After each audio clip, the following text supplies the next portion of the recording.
Yeah, can you tell I'm just coming from the training ground? Do you? All right, gentlemen, I think we're good to go. I'm going to shut up now and let Aidan go first, followed by Joe, and then we'll open it up to others after that. Afternoon, Craig. Can I start with a bit of injury news, please, if there is any? No, we've got more or less a clean bill of health. Of course, we've got some aches and pains still from the weekend's efforts, but no, we're okay. Nigel mentioned after the game against Leicester that the players struggled a little bit with the stadium being empty. Do you expect that dynamic to change because you're away from home and that you wouldn't normally expect to have the crowd on your or behind you in that game anyway, would you? No, but I also think it's adjusting to the first game. Of course, we played a couple of friendlies first and behind closed doors, in-house game, but nothing's like the real thing and experiencing that. And I think they'll benefit from that. Going away from home, I think the same scenario will apply. So a few things playing in your favour from looking from the outside anyway. I mean, Burnley played last night. They suffered a bad defeat. They're going into the game with less rest time before the match. Do you expect that to have bearing on the contest? Well, we can always look at it both ways. And as coaches, I think sometimes we look at it as we know that Sean will re-galvanise them and get them up for the game. So it can work both ways, of course. If you had an ideal world, you'd like the rest because we are playing every 4 or 5 days and in some cases 3 days. So in an ideal situation, you want the players to get the recoveries, but I'm sure they'll be fine. They'll be well up for the game, knowing what they're about and what they have been about. Do you have any sympathy for Sean, who you mentioned there? I mean, he's got a difficult predicament. He's tried to get players to agree contract extensions. It's not quite worked out for them yet, whereas yourselves, in contrast, you've got most of yours to see out their future, at least in the short term. I think we have to worry about ourselves. I know from, obviously, you think about players in those situations and you think about managers in those situations, but we have to make sure that we as a football club, we are really focused on what's right for us. And as you say, thankfully, we've agreed those, but we're aware that it could go the other way as well. What have you made of the standard of football that you've seen as we approach the week mark since the restart or the game's gotten restarted? What have you made of what you've seen so far and the overall experience?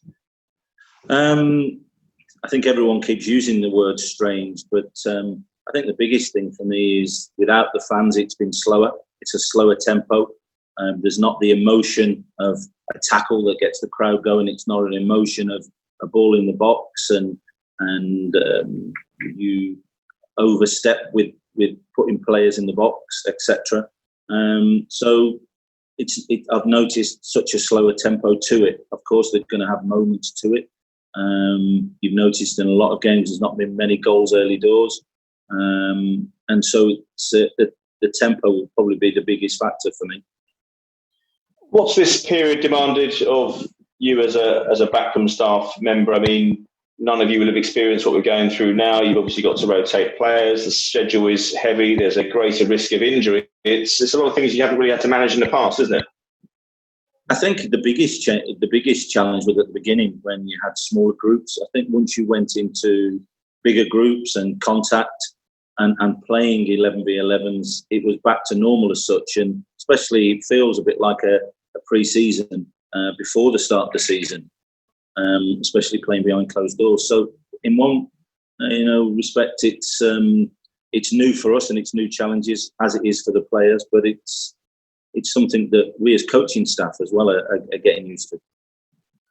I've watched the game last night between City and Burnley. What did you make of that White Lives Matter banner that flew over the stadium last night? How disappointing was that, given everything that's been discussed in the game in the last 10 to 14 days? I didn't see the game, but obviously I know of the banner. I think you used the word disappointing there, and that's the biggest thing. I think Burnley themselves and Sean in particular and Ben Mee came out and said the words that they've said, and conducted themselves very, very well, in my opinion. But also, it's most important that we do concentrate on the players, and the players have been a massive voice, and their actions have spoke, from taking the one knee. But let's not detract away from the good work that's going on as well. I was ask you about, finally for me, Neil Warnock returning to the game as a manager. It must have been about the 8th time he's come out of retirement now in his career. I mean, what's your reaction, first of all? Where's he gone? He's gone to Middlesbrough. Right, okay. News to me. Just that of course. Yeah, I mean, your reaction, first of all, but can you see yourself being involved in the game in your 70s?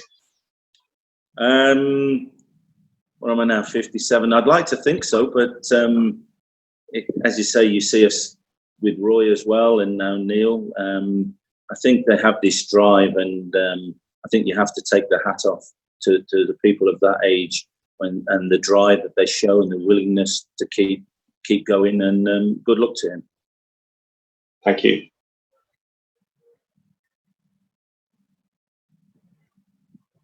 Okay, Joe. Okay, hi Craig. Hello, how are you?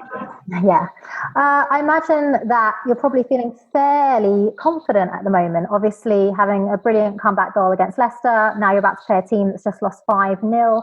How is the spirit and the confidence of the team at the moment?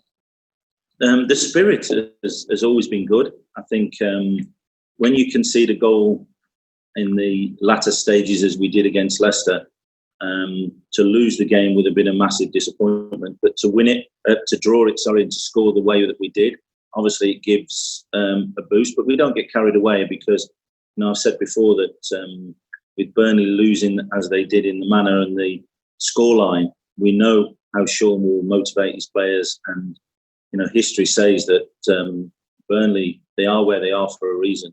So we don't take them for granted. We know it's going to be a real tough encounter, but one that our lads are looking forward to. And not only that, we'll be ready for the challenge, really.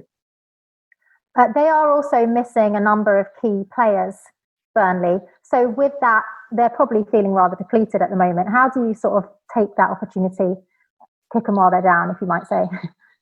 No, I think it's we give them the due respect they deserve because of where they are in the table. Yes, they are a few players down, but they've still got their first 11, 12 are good players, and whether they get a few back, we don't know that yet. And so we'll pay them the due respects that they deserve. Okay, and to that end, do you think that it's likely we'll see some very different lineups during the course of this period, even for yourself, due to the inconsistency in fitness of some of the players? Danny Welbeck, Troy Deeney, they've been spoken about. They weren't looking too great in the first game. Probably need a bit of time, I guess. Yeah, I think there will be rotation of squads. I think the bigger squads, and we saw Man City make 8 changes last night. We haven't all got that luxury, but I think there will be. I think the closer the games come, and whether it's a Thursday, Sunday, then I think you'll probably see more changes. But in an ideal world, you have to be ready for these. And you saw that we made 5 substitutions on Saturday, and that's what this allows you. It allows you to freshen things up. It allows you to cover for injuries, but also to cover for if you're behind and you want to make 3 changes, as we did in one go. And as you mentioned earlier, you have a full squad of fitness, 2 games a week. It's a tough schedule. Is it quite tough to prepare for these games? There's a lot of unpredictability at the moment. Yeah, but sometimes that's what makes football the game that it is. And I think we knew at the beginning what it is. It's the 9-game tournament, as it's been mentioned, and we have to make sure that we've got the right recovery strategies in place, which we think we have. We think that the players are ready for this. They know what's required. And actually, it's football games to look forward to. And the players will tell you they'd much rather play than train, ideally in enough recovery time in between. But they'll be ready for each game as and when it comes along. Okay, thank you. Thank you.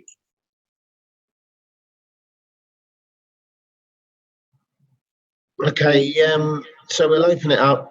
I know this is always a bit awkward, so try and keep it bubbling along as best we can. someone just comes off mute and asks a question. If the rest of you guys could mute so it doesn't bounce around, that'd be really useful. Thank you. All we said is no tweeting during the press conference. If you could just say your first name and where you're from, just so Craig doesn't have to pick you out on screen, that's really helpful. Yeah, Craig. Rob Moore from The Sun. On Saturday, Sarr gave Ben Chilwell quite a torrid afternoon. Just lacked that final ball sometimes when he was down that right channel. What do you think of the importance of the role he could play and the great escape for Watford this year? And we saw that against Liverpool, didn't we, before the break? We did. Hi. I think we know he's an important player for us when he was injured and out, and we saw how much we missed him. But on the same token, I think it was a good team performance. He contributed to the team on Saturday. Yes, he gave Ben Chilwell a hard time, but he's not the only fullback this season that he's gave a hard time to. We need that threat going forward, of which he offers us that pace and that counter-attack in abundance. But it's important that we not only praise him, but we also recognise that there's players behind him that contribute to that. What's he, 22? So, I mean, how good could he become with your sort of coaching tutelage? And do you concern there could be some bids for him this summer when the market does open up? No, I'm not worried about that. I think we're confident. But also I think it's important that, he keeps his feet on the ground, which he does. He's a lovely lad, wants to learn, wants to get better.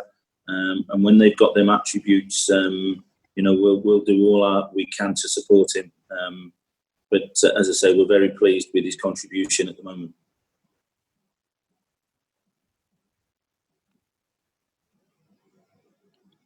Hello, Craig. It's John Cross here. If I can just ask one of you, if that's okay. You just mentioned about the 9-game tournament, for the rest of the season, effectively. I just wonder, yourself and Nigel have an amazing experience of getting out of danger. How important will mentality and experience and knowledge and know-how be in this relegation fight and the battle for survival? Hi, John. Yeah, we've spoke to the players when they come back, and for me, mentality is right up there. You talk about ability, but also I think with the mentality and resilience, drive, all those things that when you're playing in short space of time and you have to recover and you have to get yourselves up and it's going again.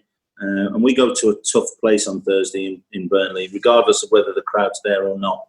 And so that mental side of it, it should never be underestimated.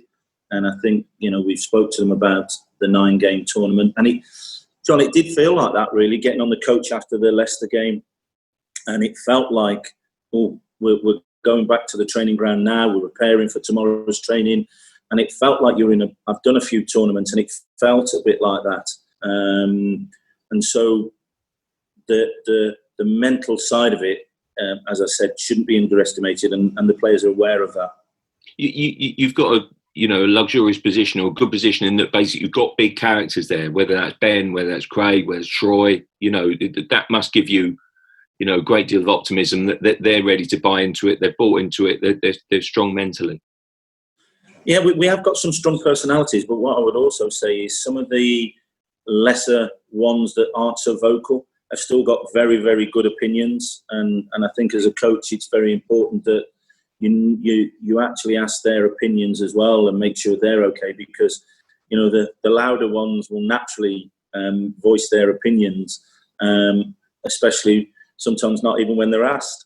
But from the lesser ones, I'm interested to see how they feel, what they take from games, what they take from training sessions. So I think it's very, very important to be inclusive, not only with the starting 11, but the others as well, because we spoke about using the squad and the squad in depth, and we will need more than probably we think at this moment as we go along and we get more into the games. Thank you. When you and Nigel took over, what was the spirit like in the squad? Were they rock bottom, and have you surprised by how they've responded? And also comparisons to Leicester, 5 years ago, that great escape. Can you see comparisons with the sort of spirit in the dressing room? Hi.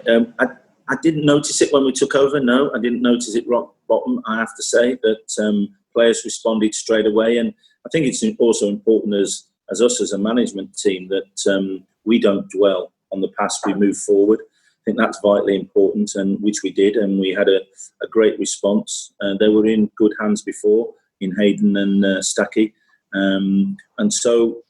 We haven't sort of dwelled on anything like that. Can I see comparisons? I think when you're down near the bottom, it's the comparisons that you gentlemen and you ladies that give us the comparisons. But in general, no, I think I'd like to see them for what they are. And we know where we're at the moment, and we know what we need to do. Hi, Craig. It's Mark from PA here.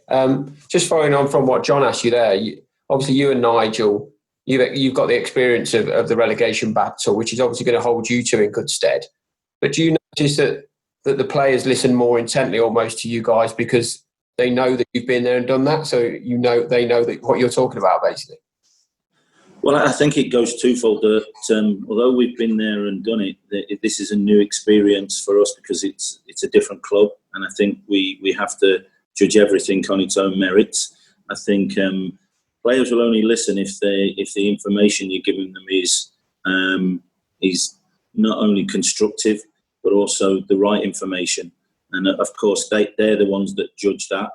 We'd like to think we had an impact, and the players played a massive part in climbing us out of the bottom three, and they'll play a massive part in us climbing the table as well.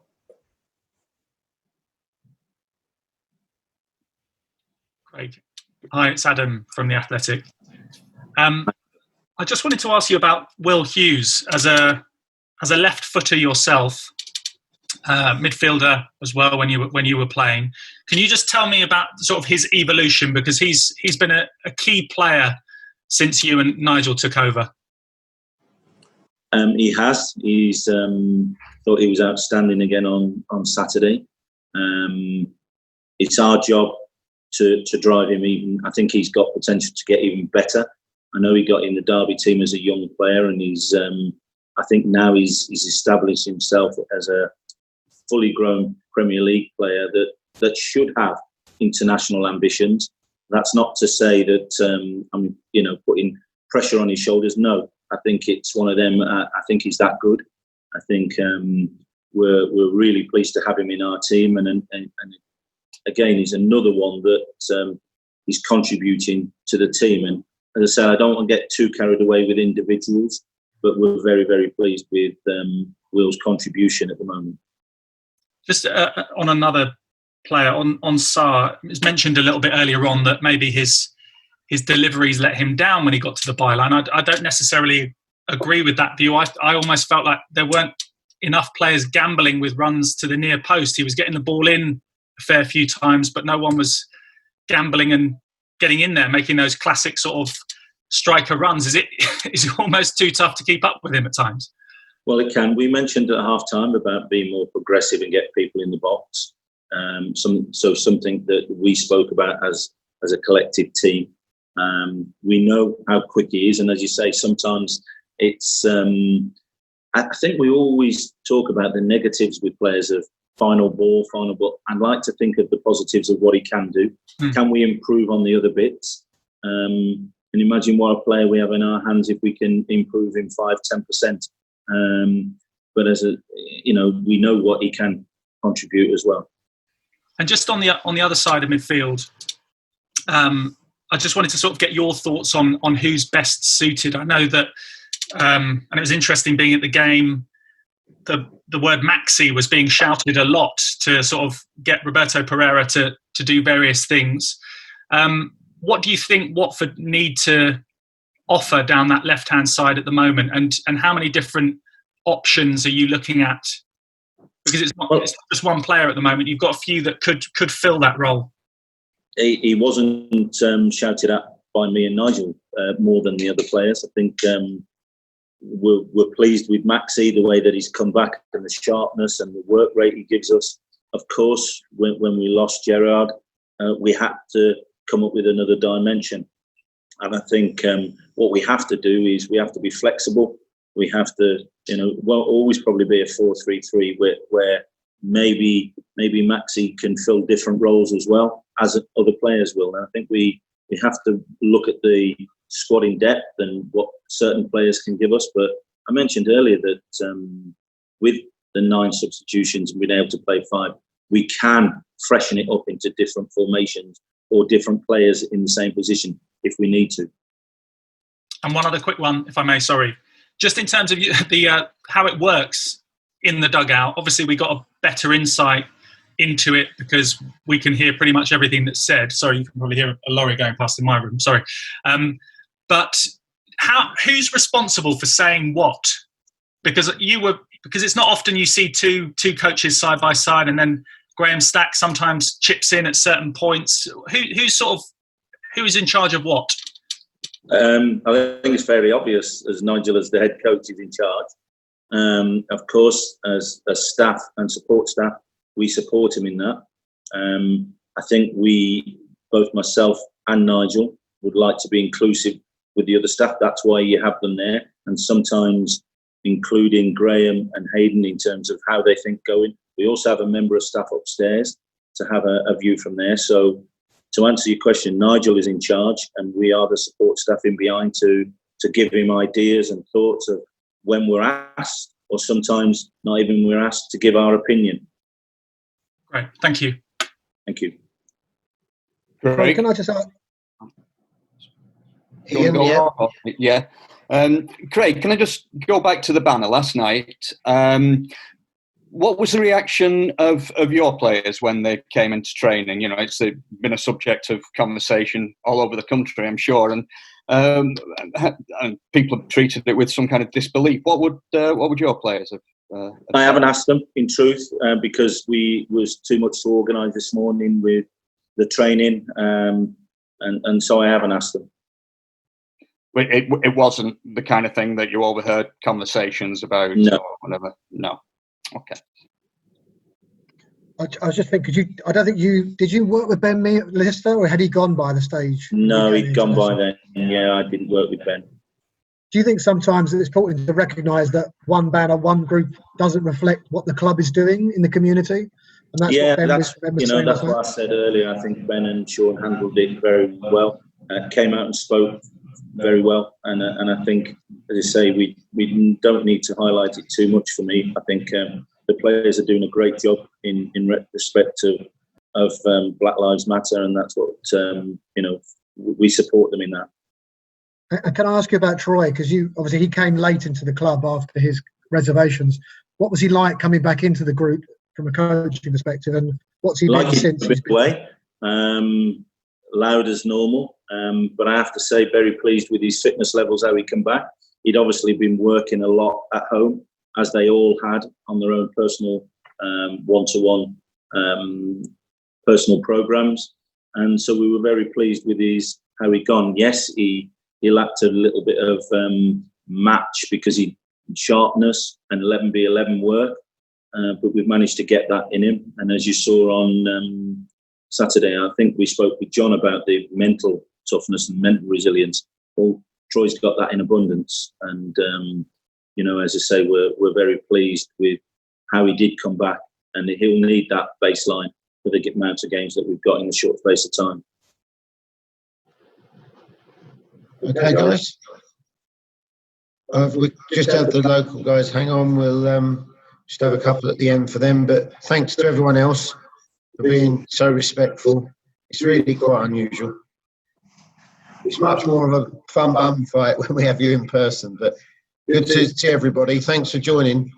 Thank you. Thank you, everyone. Thanks so much. Really appreciate it. Cheers. Thank you. Come on there.